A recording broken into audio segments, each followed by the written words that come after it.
Despite its bold styling, the 2021 Toyota CHR is an SUV designed to deliver high fuel economy rather than satisfying speed or eye-watering handling. Its 4-cylinder engine is underpowered and slow to get up to speed, but the CHR's 37 mpg result in highway fuel economy testing is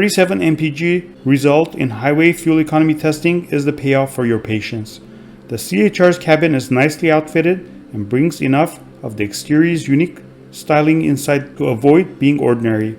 All three of the available trim levels come with touchscreen infotainment and a full suite of driver assistance features as standard, but other small SUVs in this class offer more practicality, available all-wheel drive, and more satisfying driving dynamics. This one's for saving fuel and looking hip doing it.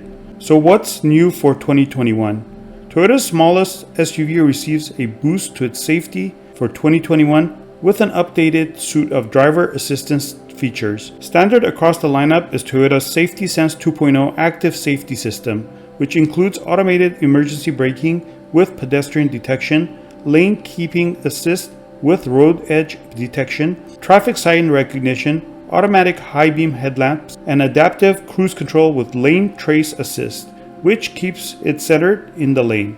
On top of that, a new Nightshade Edition appearance package is available on the mid-range XLE model that blacks out much of the CHR's exterior trim and adds 18-inch black wheels.